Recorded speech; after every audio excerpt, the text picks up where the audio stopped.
Hi guys, I want to show you real quick how I use these modifiers and how easy they are to use. I know there's been some confusion about, do you have to use them as presets? Do you use them in place of a profile? And they're actually super simple. So let me show you. These are by Carly Adams. She takes such good pictures. I'm just going to go ahead and apply, what did I like on this? I think it was 2.3.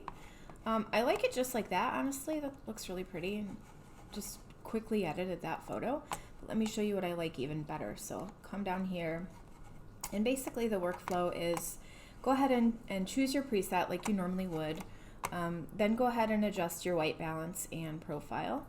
And I honestly like this one click. I think it looks great, but I always recommend you pull the profile all the way down and lift it up until you like it. And yeah, I like warmth, so I'm gonna keep it up a little higher.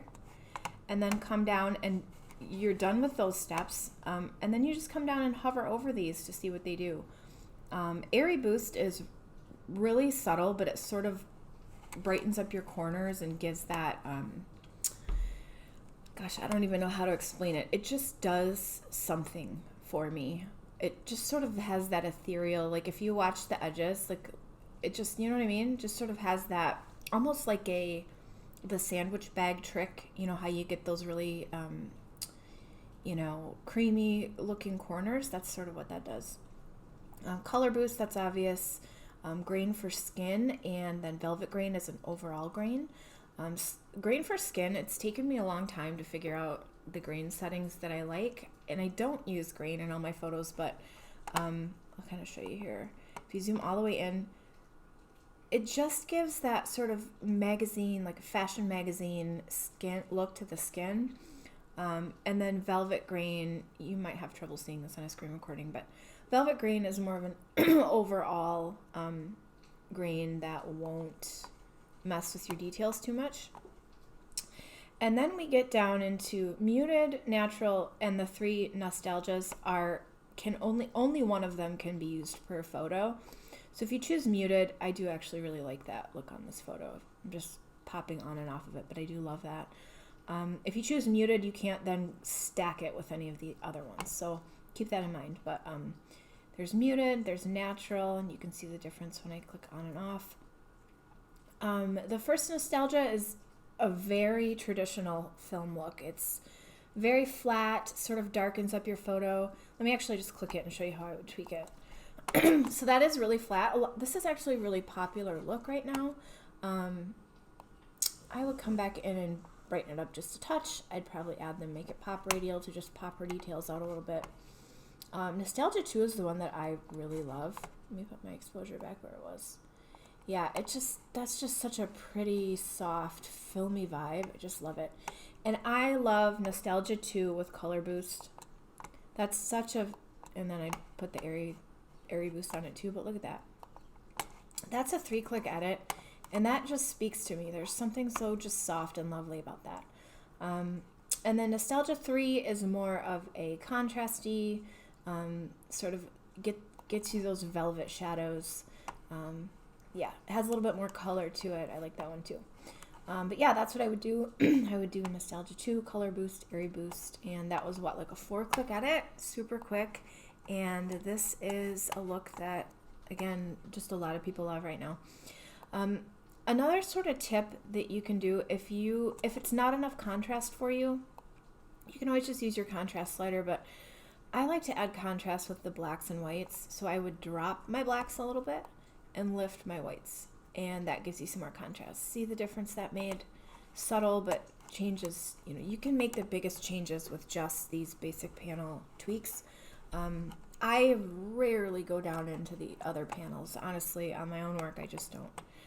So yeah, that's how I would use that. There's before and after. Let's try another one. Which one do I want to use? Let's show this one. I love this photo. Okay, so first thing I would do is drop my exposure. I've heard people say that they struggle with the updated presets because they look too bright.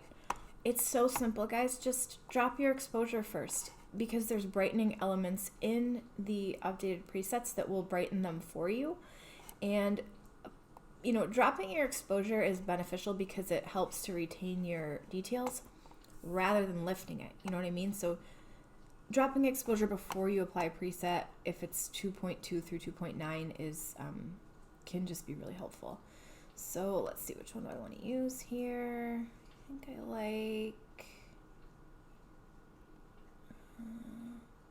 I kind of like 2.1 on this. Let's go with that. And again, I would come and adjust my white balance first.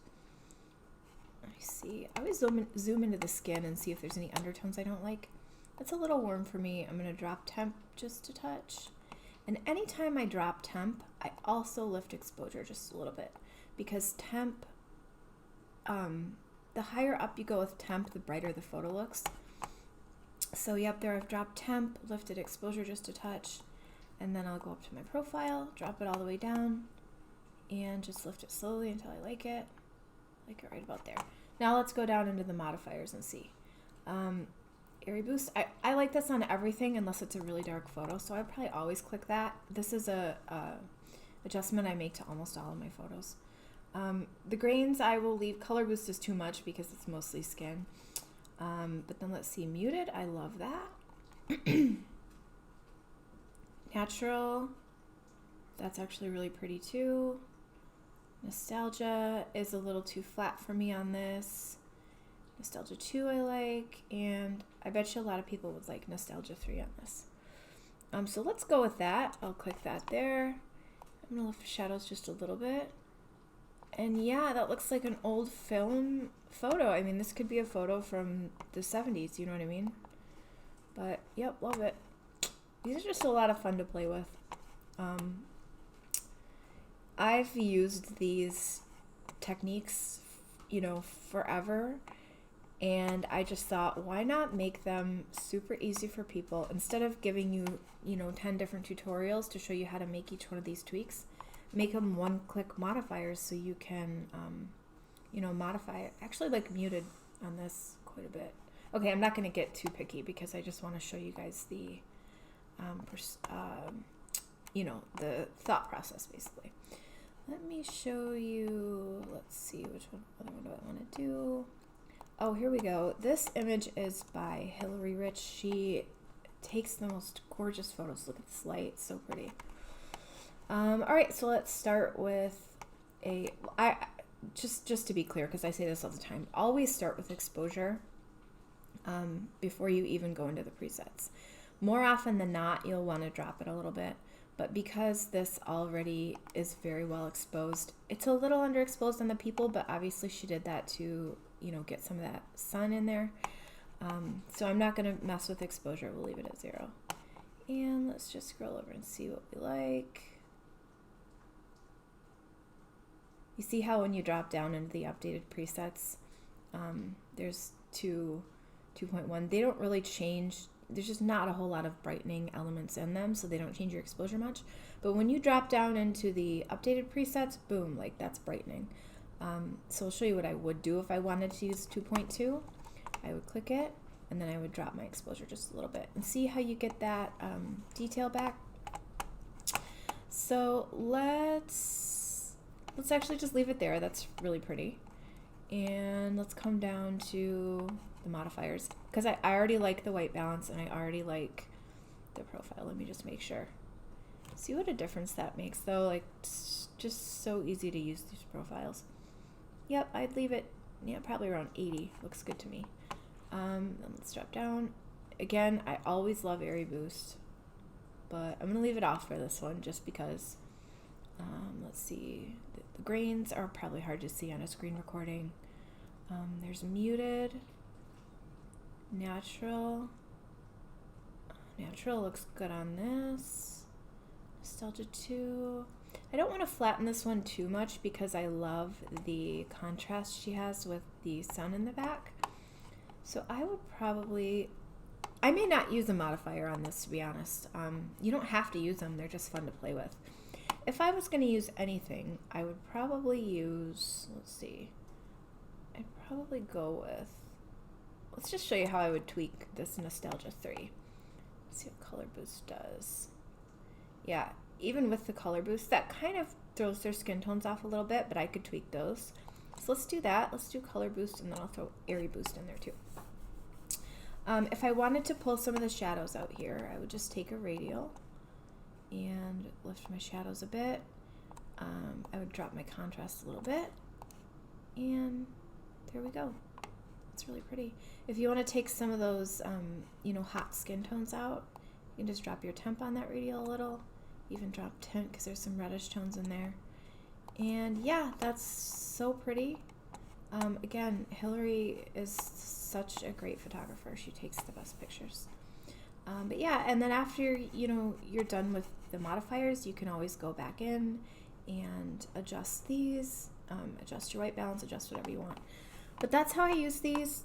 They're so simple, and I think it makes editing a lot more fun, and it gives you ways to try different styles without having to figure out how to, you know, make them yourself. If you are scrolling one of the groups and you see, you know, this super soft filmy edit that, you know, you don't want to have to buy a whole new preset pack for that, right? I mean, you really don't. My goal for these is to have you be able to just use one preset pack and not have to keep buying them, because I did that for so long. I own so many, and you can see that I don't have any in here other than my own. I just don't use others anymore. But anyway, I want to do one more. This is by Natalie Grissom. She's a gorgeous photographer too. She's a gorgeous photographer, and she takes gorgeous photos. Oh, that's funny. Okay, so again, yep, you can see that the updated presets brighten that up quite a bit. And so I'm going to drop the exposure. And let's do 2.1, and I'm going to drop the temp just a little bit. I like the overall tones, but it was just a little bit warm. Now let's come to our profile and pull it up a little. Okay. And let's see, there's airy boost. I don't love that on this because of the jeans. Color boost, grain, muted. I like on this. Natural. Let's see. Scroll down. Natural softens that out really nicely. Let me show you what I would do with natural if I was going to use that. I like what that did to the greens, but it darkened their faces up a little bit. So I would come back up, take a radial, and just add a little bit of light back on. But yeah, look how pretty that is. I would probably add a grain to this because it just for this, you know, the softening effect. Let me show you before and after. Yeah, beautiful. It's subtle, but it just, you know, polished it nicely. Let's see some others. I just love this Nostalgia 2 with a color boost. It's so pretty. It really does look like film. My dogs are about to bark, just FYI. I would pull my blacks down a little bit. Maybe I wouldn't pull the whites up too much because of that bright sky in the back. And then I might brighten their faces up just a little bit more. Yeah, so pretty. But that really does look like it, like almost like Kodak film to me. But yeah, that's it. I don't want to make this too long. I'm leaving for vacation tomorrow, and I have so much to do. I just wanted to get this out in case there's any questions about these while I'm on the top of a mountain and don't have Wi-Fi. But that's where I need to be for a couple days, is like can't use Wi-Fi even if I wanted to. So that's it. Let me know if you have any questions, and thank you for watching. Bye.